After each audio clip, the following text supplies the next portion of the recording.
Mangwanani Malelepo Fukenjani Klekwasa Dumela Vanave Africa. Welcome to Africa. Good morning. Today, March 31, 2025, we bring you key stories shaping Africa and its global connections. Zimbabwe braces for unrest as protests loom. Somalia navigates complex power shifts and Guinea pushes for justice and reconciliation. South Africa reacts to U.S. foreign policy changes while rural communities challenge conservation policies. Plus, we take a closer look at Zambia's governance, social issues, and cultural milestones in our Zambia report with Mike Sichula. Stay with us for insightful coverage of the continent's evolving landscape on DSTV 285, GOTV 25, oneup2.com, and Network Media Hub on YouTube. Top stories shortly. Welcome to Namibia, where adventure meets tranquility. With Enjoy, you have access to a wide range of accommodations to suit every traveler's taste and budget. Experience the finest dining and hospitality Namibia has to offer. Booking your dream accommodation is just a few clicks away with Enjoy. Join thousands of happy travelers who have trusted Enjoy for their Namibian getaway. Your gateway to unforgettable Namibian adventures.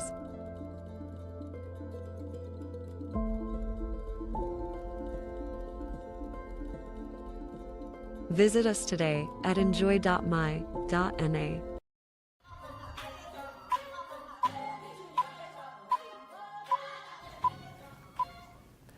It is the morning of March 31, 2025 in Zimbabwe, and the nation stands on edge as planned protests led by war veteran and former ZANU-PF Central Committee member Blessed Geza are set to unfold today.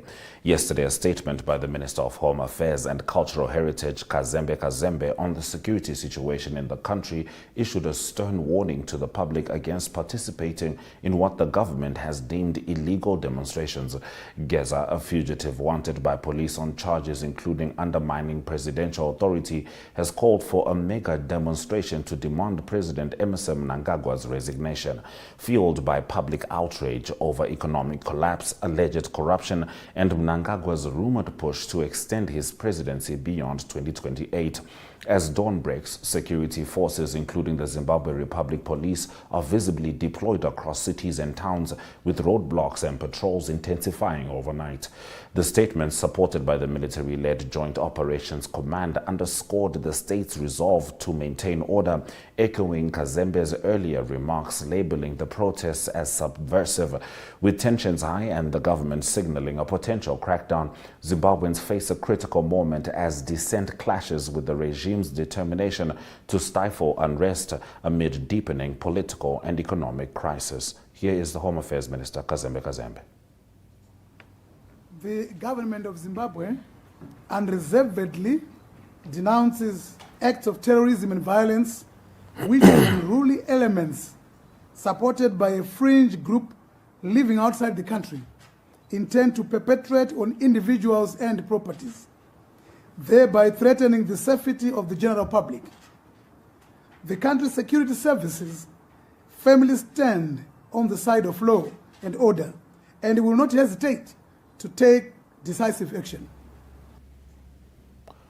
Somalia has offered the United States exclusive control over strategic air bases and ports, including Balidogo, Berbera, and Bosaso, according to a letter from President Hassan Sheikh Mohamud to President Donald Trump, seen by Reuters. The proposal aims to strengthen U.S. military presence in the Horn of Africa to counter Islamist militants and prevent external competitors from gaining a foothold in the region. However, Somaliland, which claims independence from Somalia, has rejected the offer and insists on direct engagement with the U.S., arguing that it is a more stable and democratic partner. Somaliland's Foreign Minister Abdirahman Dahir Aden dismissed Somalia's offer as illegitimate, emphasizing that the U.S. understands whom to negotiate with regarding Berbera. The deal, if accepted, could escalate tensions between Somalia and Somaliland while enhancing America's strategic positioning in the region. In our next story, Guinea's junta leader has pardoned former military ruler Moussa Dadis Camara for health reasons after he was convicted of crimes against humanity for his role in the 2009 stadium massacre, where security forces killed at least 157 pro-democracy protesters and defiled dozens of women in Conakry. Camara, who seized power in 2008 coup, had been sentenced to 20 years in prison in July 2024, along with 7 other military commanders found guilty. Despite the pardon, Guinea's military government has pledged to compensate victims, allocating at least $2 million for survivors and $18 million for families of those killed or missing. The decision, announced via state television, has sparked controversy in the West African nation, where junta leader Mamadi Doumbouya, who took power in 2021 in a coup, continues to consolidate control. Moving on to our next story. South Africa's former ambassador to the U.S., Ibrahim Rasool, has accused the Trump administration of racism after being expelled from the country. Rasool was ordered to leave following remarks in which he accused U.S. President Donald Trump of using white victimhood as a dog whistle. U.S. Secretary of State Marco Rubio labeled him a race-baiting politician who hates America. In an interview with the BBC, Rasool defended his statements, citing the administration's deportation policies and actions against pro-Palestinian student protesters as evidence of racial bias. Tensions between the U.S. and South Africa have escalated since Trump returned to power in January, with Trump cutting all aid to South Africa while granting refugee status to white Afrikaners, citing alleged persecution, claims Rasool dismissed as an unadulterated lie. Relations have further deteriorated over South Africa's case at the International Court of Justice, accusing Israel of genocide in Gaza. Rasool, who previously served as ambassador under Barack Obama, returned to South Africa to a hero's welcome, stating he had no regrets about speaking out. And rural communities near Kasungu National Park on the Malawi-Zambia border are seeking legal action against the International Fund for Animal Welfare after the relocation of 263 elephants in 2022 led to human casualties, crop destruction and economic hardship. Represented by UK law firm Lay Day, affected villagers claim at least 12 people have been killed, thousands left in fear, and millions of dollars in damage incurred due to the elephants breaking through containment fences in search of food and water. While IFAW denies responsibility, stating that Malawi's government oversaw the project, the legal team argues that the initiative prioritized wildlife over human safety. If IFAW fails to engage in discussions, the lawsuit will proceed in a British court, highlighting ongoing tensions between conservation efforts and local livelihoods in Africa. You're still with Africa. Good morning. We're going to be looking at the weather shortly, and then after that, Mike Sichula joins us from Zambia for the Zambia Report.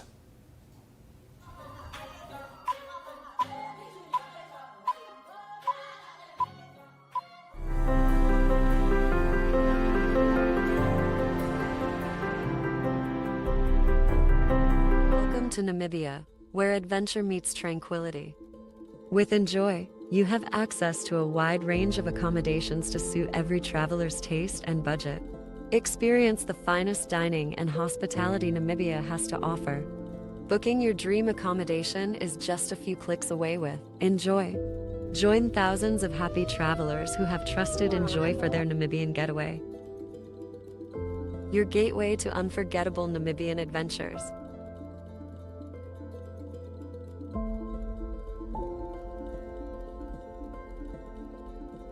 Visit us today at enjoy.my.na.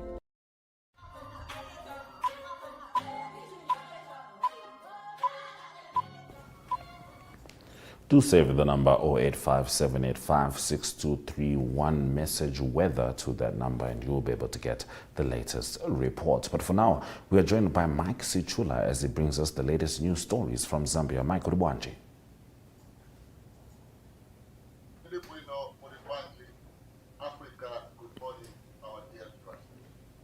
Diribuino. Now, the Justice Minister has clarified that there is no proposal to extend the presidential tenure. Tell us about that. Yes, what has happened is that there has been a lot of contracts around decision-making process. This started early this month when President Mnangagwa announced that there was a draft constitution that has been formulated. This was met with mixed reactions from members of the public who said that there was no consensus. How come the government is talking about the constitutional roadmap in the absence of consensus with members of the public? So what followed is that the Justice Minister went to Parliament and indicated to Parliament that there was no proposal to change the presidential term of office from 5 years to 7 years for the presidential limit. She also noted that there was no proposal to change the presidential election winning threshold of 50% plus one. Mrs. Justice Minister President Kasuni explained that the proposed changes will prioritize equity and inclusion, which has been repeatedly advocated by a cross-section of society. However, despite the government announcing 13 proposals, the Law Association of Zambia has rejected the proposals, including some political parties such as the former governing party, the Patriotic Front, and other church mother bodies, including some pressure groups. They are saying that the timing for this constitutional amendment is not appropriate, considering that in the next 13 months, 14 months or so, the country will be going to a general election. So, however, government has insisted that the roadmap that has been presented has to be followed, because the changes that government wants to bring on board are very critical to national development. Some of the changes include the declaration of the child, anyone who is 18 years and above, from the previous 21 years. So these are some of the changes, and also the aspect of cutting down or reducing the size of some constituencies in terms of delimiting vast constituencies, so that at least they can be divided for effective implementation of governance issues. Oh, all right, Mike, staying with the president, Hakainde Hichilema has sacked local government minister Gary Nkombo. And could you please, after that, go directly into your next story about an orphanage being shut down due to abuse allegations? So, Gary Nkombo is seen to be a key figure of the governing United Party for National Development. He is the chairman of elections, and he has been a member of parliament for more than 15 years. So in terms of experience, he's one of their best members of parliament, and the dismissal came as a shock to many Zambians, including senior members of the UPND, who went on social media expressing their shock. And as we all know, the president doesn't give reasons why someone has been dismissed. But there's wide speculation that the dismissal it could be linked to the presidential ambitions of Mr. Gary Nkombo. But Mr. Gary Nkombo on several occasions has denied having presidential ambition and trying to challenge President Hichilema to any elective convention that the governing party may have. Then also Mr. Nkombo, when he was dismissed, on Saturday, he held a handover ceremony to the new member, to the Minister of Local Government, something that is rarely seen, considering that the new Minister of Local Government has not been sworn in, so it was somehow unprocedural for him to hand over keys to someone who has been appointed quite okay by the president. But in terms of the procedure of him being sworn in, that has not been done. So we are yet to see, because in his constituents, there are some people who have also praised President Hichilema for firing him, accusing him of not bringing development to Monze, to Mazaboka constituents.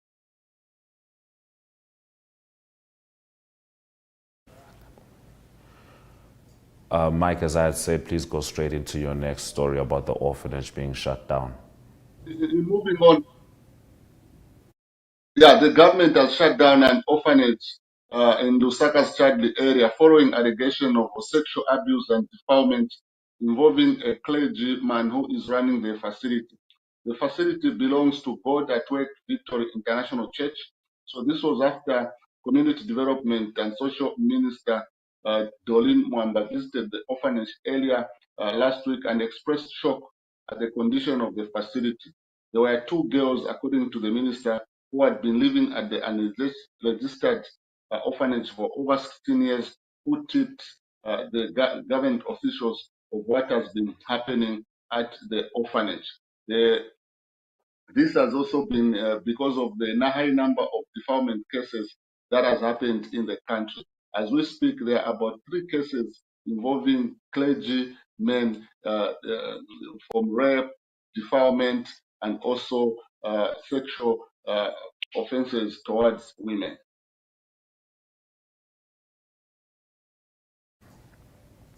All right, Mike, we're going to be heading straight into your sports stories.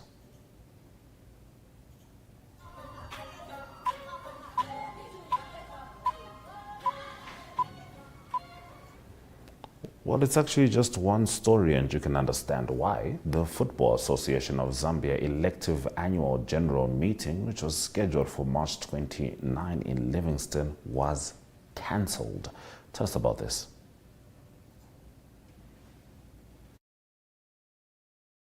This is the shocker in terms of the meeting being cancelled at the last minute.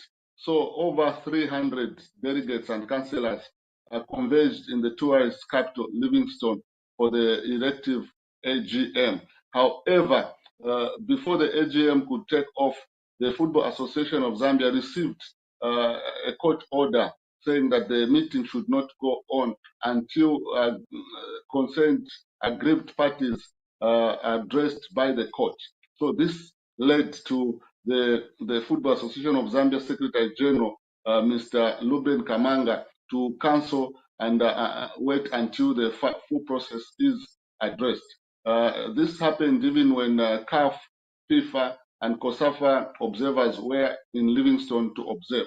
There is a video that can be played for our viewers to understand where we are coming from. Time is accurate. We don't have any information to the contrary. So unfortunately, as we indicated yesterday, FIFA as well have confirmed they're actually going to the airport as we speak. There is no indication that this meeting will take place. So I thought I should just make it very official to you that we have not started anything to start the process of having a meeting, because there is no action that has come from the court on the 2 actions that were taken against the association. So I thought I should give you this brief that unfortunately at this point the AGM will not be taking place. Thank you. General Secretary, sorry, you are just addressing the press, but we are here, we want to go with a story. Can you please speak up to inform us, delegates who have come, not on the camera, speak to us. Apologies, I'm saying we had 2 court actions served on us that we cannot proceed with this meeting. So in respect of the 2 actions that were taken, we respect the actions that were taken on us by petitioners not to have this meeting. So because of those 2 court actions, we will not proceed with the meeting. Thank you. You heard me now? I heard you. Thank you very much. It has an implication on us. We should ask questions. No. Then we'll be having a meeting. It's just a briefing. We'll be having a meeting. And I don't want to have a meeting because I've been told not to have a meeting. Just to brief you. Who has told you not to have a meeting? The court order. A court order? Yes. So you dispense us just like that as kids? So thank you very much, gentlemen. Thank you. Yes. I'm Somali. I'm Somali. Represent institution.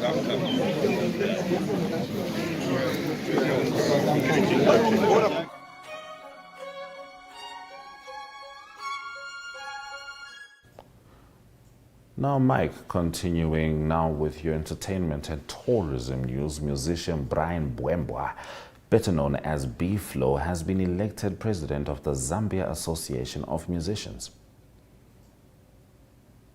Yeah, this development was announced after the organization's elective annual general meeting held on Thursday last week.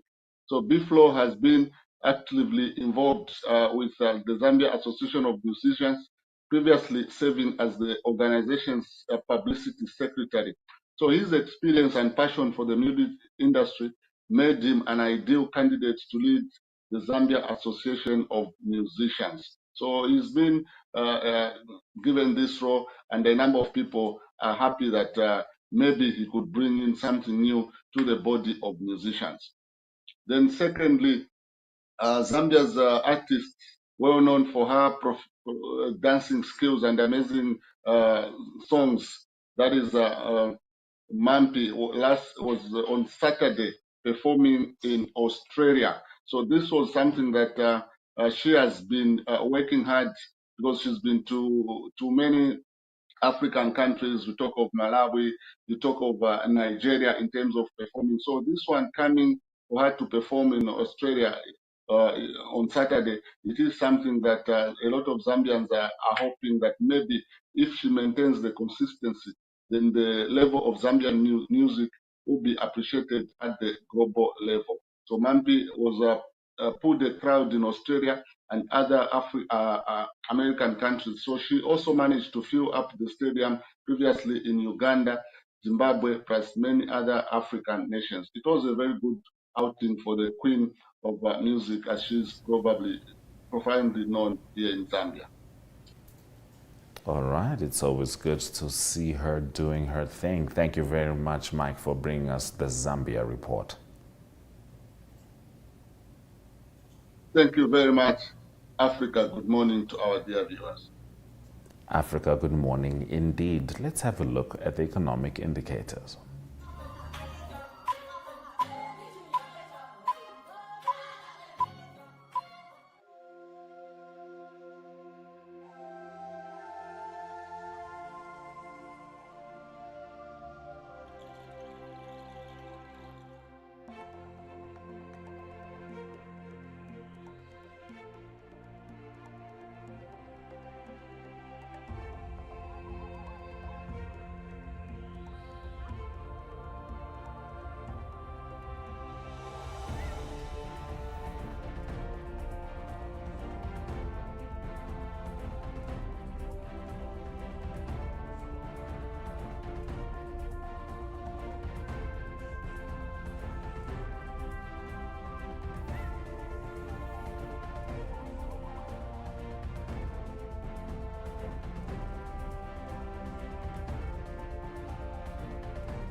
A new report from Business Insider Africa reveals the top 10 African countries with the lowest debt to the IMF, International Monetary Fund, as of March this year, highlighting nations that have maintained financial stability amid global economic challenges.